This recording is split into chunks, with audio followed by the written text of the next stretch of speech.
안녕하세요. 청소년 매일 성경 묵상을 돕는 묵상 코치입니다. 함께 읽고 나누는 말씀은 데살로니가후서 3장 1절에서 18절까지 말씀입니다. 여러분, 해야 될 일이 있는데 미루다가 마감 시간이 되어서 허둥지둥했던 적이 있나요? 방학 계획표는 멋있게 세워놓고 막상 실천을 하나 못해서 결국에 방학이 끝날 무렵에 후회하는 모습이 있었나요? 우리는 이걸 흔히 게으름이라 부릅니다. 그런데 오늘 우리가 읽을 데살로니가후서 말씀에 이 게으름에 대한 이야기가 나옵니다. 사도 바울은 데살로니가 교회 성도들에게 보낸 편지로 교회 안에 게으름의 문제가 심각하다는 것을 알 수 있습니다. 그리고 오늘 말씀은 특별히 이 문제에 대한 바울의 따뜻하면서도 단호한 겉면입니다.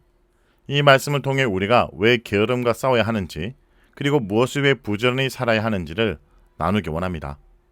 오늘 말씀은 바울이 데살로니가 교인들에게 기도 부탁하면서 시작합니다.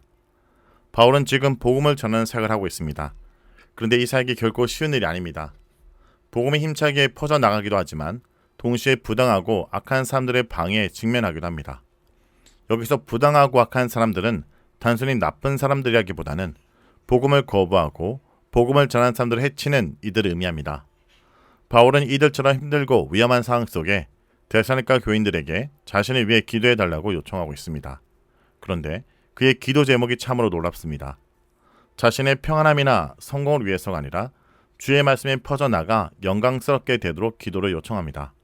그리고 이어서 부당하고 악한 사람들에게 건져지도록 기도해달라고 합니다. 이것은 단순히 개인적 안전을 위한 기도가 아닙니다. 복음의 확산을 방해하는 세력으로부터 보호받기 원하는 기도입니다. 바울은 자신의 생명보다 복음의 진보를 더 중요하게 여겼습니다. 이어서 바울은 데살로니가 교회에 대한 깊은 신뢰를 보여줍니다. 3절에서 4절에 바울은 믿음이 흔들리는 데살로니가 교인들에게 결국 그들을 굳건하게 하고 악한 자에게서 지키는 분은 오직 주님이심을 상기시켜줍니다. 그리고 동시에 그들이 바울의 가르침대로 순종하며 살아갈 것을 확신한다 말합니다. 그리고 마지막으로 바울은 데살로니가 교인들에게 축복하며 기도합니다. 이것은 이 편지의 핵심을 간통하는 기도입니다. 우리의 마음이 하나님의 사랑으로 채워지고 그리스도의 인내를 닮아가는 것, 이것이야말로 바울이 그들에게 원했던 궁극적인 모습이었습니다. 이제 바울은 6절에서 15절에 본론으로 들어갑니다. 바로 데살로니가 교회 안에 있는 게으름 사람들에 대한 문제입니다. 게으르게 행하는 자들은 그냥 쉬는 것을 좋아하는 사람들이 아닙니다. 이들은 무질서하게 행하는 사람들이었습니다. 당시 데살로니가 교회에서 예수님의 재림이 곧 올 거라는 잘못된 종말론이 퍼져 있었습니다. 그래서 어차피 예수님이 오실 텐데 일은 해서 뭐해? 세상에 다 부질 없을 텐데 라고 생각하며 일할 의지를 잃어버린 사람들이 있었던 것입니다. 이들은 공동체의 다른 사람들에게 의존하며 살았고 심지어 다른 사람의 일에 참견하며 문제를 일으키기도 했습니다. 바울은 이들의 태도가 단순히 개인적 습관의 문제가 아니라 복음의 가르침, 즉 우리에게서 받은 전통을 거스른 심각한 신앙의 문제라고 시작합니다. 바울은 이 문제를 해결하기 위해 자신의 직접 본을 보였다 말합니다. 바울은 복음을 전하는 사람으로서 마땅히 교회에서 물질적 도움을 받을 권리가 있었습니다. 하지만 그는 일부러 주야로 일하며 자비량으로 사역을 했습니다. 이는 다른 사람들에게 짐이 되지 않고 스스로의 삶을 책임지는 모범을 보이기 위함이었습니다. 누구든지 일하기 싫어하거든 먹지도 말게 하라 라는 그의 단호한 외침은 이 게으름이 얼마나 위험한지를 보여줍니다. 이 말씀은 우리에게 동일하게 적용됩니다. 여러분, 학생으로 열심히 공부하고 배우는 일을 맡고 있습니다. 만약 여러분이 어차피 하나님이 알아서 해주겠지 라고 생각하며 게으르게 학업에 임한다면 그것은 하나님이 여러분에게 주신 소명을 제대로 감당하지 않은 것입니다. 이 게으름은 결국 여러분의 미래를 갉아먹을 뿐 아니라 공동체와 사회에 폐를 끼치게 됩니다. 바울은 단호하지만 동시에 사랑으로 건면합니다. 그러나 원수같이 생각하지 말고 형제같이 건면하라.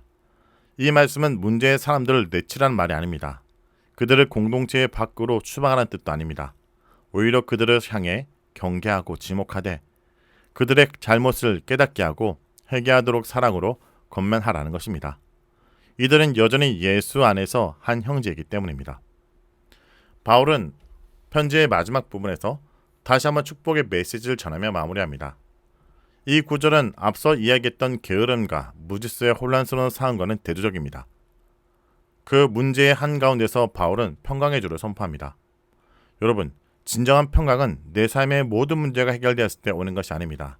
오히려 문제와 어려움 속에도 흔들리지 않는 하나님과 관계에서 오는 안정감입니다.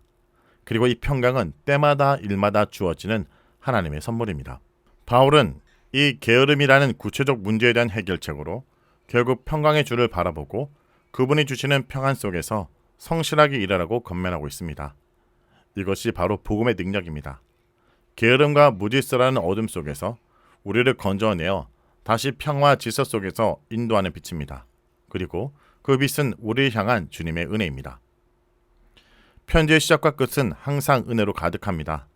바울은 모든 권면과 충고가 결국 하나님의 은혜로만 가능함을 알고 있기 때문입니다.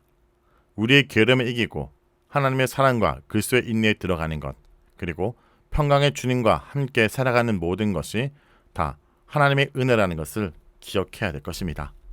말씀을 놓고 기도하겠습니다. 주님, 오늘도 말씀해 주심을 감사드립니다. 저희 안에 깊이 뿌리 내린 게으름과 싸우게 하여 주옵소서. 해야 할 일을 미루고 주님께서 저에게 맡겨주신 소명을 피하려 했던 저희 나약함을 용서해 주옵소서.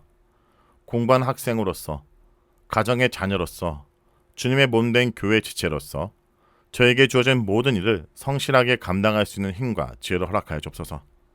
저희 작은 노력을 통해 하나님의 창조 사역에 동참하는 기쁨을 누리게 하여 주옵소서. 이 모든 삶의 여정 속에서 저희가 주님 은혜 안에 거하게 하시고 복음이 저희 삶을 통해 힘차게 퍼져나가게 하여 주옵소서.